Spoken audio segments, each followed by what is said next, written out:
Bridge does technically still work. So it is considered the oldest working vertical lift bridge in the state of Louisiana. That one right there was built in 1933, and it is all riveted. There are no welds on the bridge. Up there at the top of it, they have the two counterweights. They weigh like 85,000 pounds apiece. So the bridge tender, he's gonna come out here, he'll climb up in that house on the top of that span. He just pushes his button on his control panel. The counterweight's starting to come down. Center of that bridge, you're gonna go straight up. Now for that one, it takes around 15 minutes for it to open and close, which that seems like a long time, but for how old it is, it's really not too terribly bad. And anybody can get it open for themselves as well. They do have a 1-800 number on the sign up there. You can call it, they will come out there and open it for you free of charge. It also says, though, you can pretty much expect to wait up to around 4 hours before they get out there to you. They mean every minute of it. Now there's only a few tenders actually still left in the state that do know how to run it. I met one of them not that long ago. His name was Tim. I was like, Tim, what do you do if you get a call to open that bridge up? He's like, well, Pat, it depends on what time of day it is. He said, if it's the morning time, I'll make myself some breakfast. He said, then I can watch one of my TV shows, and I do my chores at my house, and I get my truck, come out here and open that bridge up. Now the kicker about all that with Tim though is that he does live in Slidell like me. The guy's only like 12 minutes from here. He don't care. 4 hours when he gets his phone call.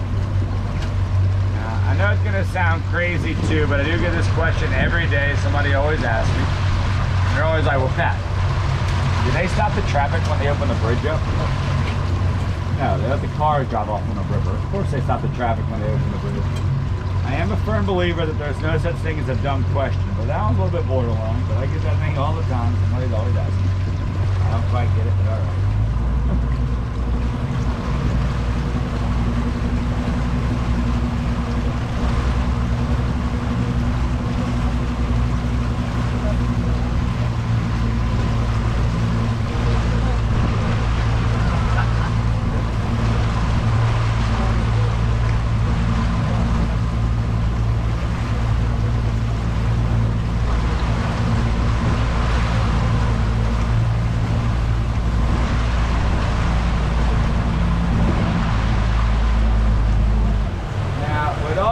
Been in so far, we are going to be in for the rest of the time too. So this is all called the Honey Island Swamp.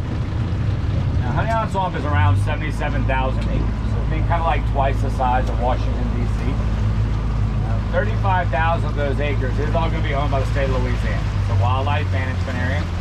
They do have hunting seasons out here as well. They're going to start in October, they end in February the following year. You know, for things like squirrels, rabbits, raccoons, and wild pigs out here. We also have white-tailed deer out here as well too. They do migratory birds, so duck season goes on. Now this swamp got its name because there's a lot of Tupelo gum trees here. And a lot of time honeybees do like those because they get rot spots if they're going to start to hollow out. This makes for a great spot to build a hive in. So once they started inhabiting the area out here, everybody would come out here to collect honey. That'd be for personal use or to sell it. Across the river over here, they got this sign that's on this old dead tree over here, the white sign. Maybe I've seen some already. You'll see some more of them too. But anytime you see one of those signs, that's just letting you know that's the state's property. It is public land. You could go out there if you wanted to.